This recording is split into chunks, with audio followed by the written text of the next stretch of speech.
কিন্তু আমরা আগে থেকেই শুনছিলাম নির্বাচনকে প্রশাসন অন্যদিকে নিয়ে যাওয়ার জন্য নানান মেকানিজম করছে,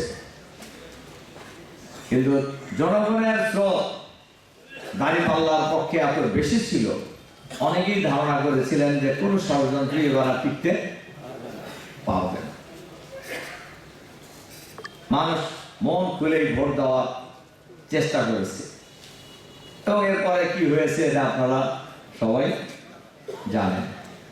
গত 1.5 বছরে যারা এলাকায় আসতে পারে নাই বা আসে নাই, এই লোকদেরকে ওই দিন দেখা গেছে, এবং এরা সব মিলে যেটা রাজনীতিতে চিরশত্রু বলে খ্যাত দানের শীষে ভোট দিয়েছে তারা। এটা এক বিস্ময়কর ঘটনা। সম্মানিত ভাই এবং বন্ধুগণ, জামাতকে বেসিক্যালি এবার অনেকগুলি শক্তির ঐক্যবদ্ধ শক্তির বিরুদ্ধে নির্বাচনে অংশগ্রহণ করতে হয়েছে, এবং এই নির্বাচনে কি হয়েছে এটার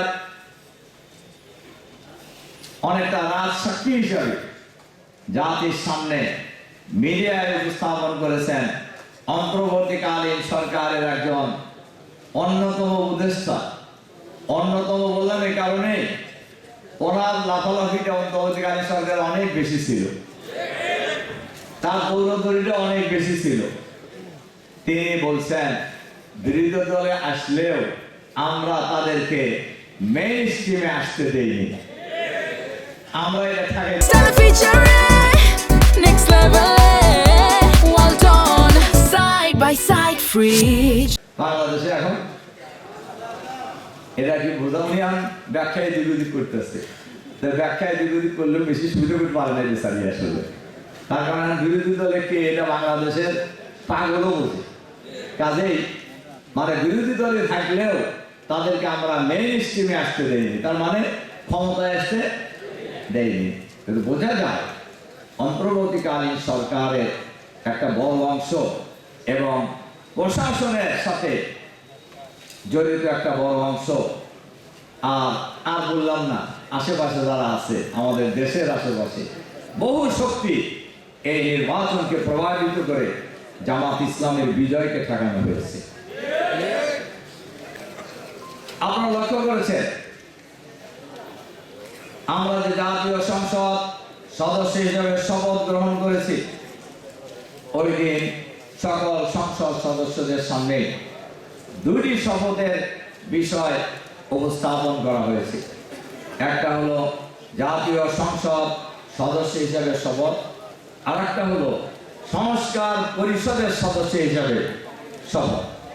কিন্তু বিরোধী দলের সকল সদস্যই আমরা 2টি শপথই আমরা পাঠ করেছি, কিন্তু যারা সরকার গঠন করেছেন তারা সংস্কার পরিষদের এই শপথ তারা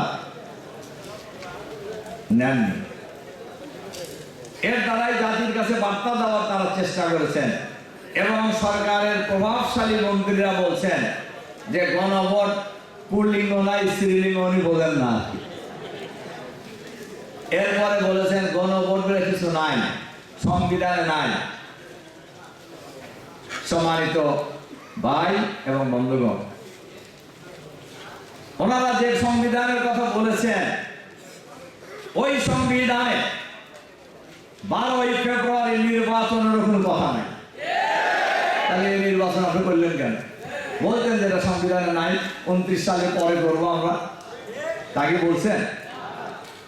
তা তো আপনি বলেন নাই। এরপরে অন্তর্বর্তীকালীন সরকারের কথাও তো সংবিধানে নাই, তাহলে অন্তর্বর্তীকালীন সরকারের শপথ অনুষ্ঠানে গেলেন কেন? অন্তর্বর্তীকালীন সরকারের প্রধানকে নিয়ে লন্ডনে মিটিং করলেন কেন?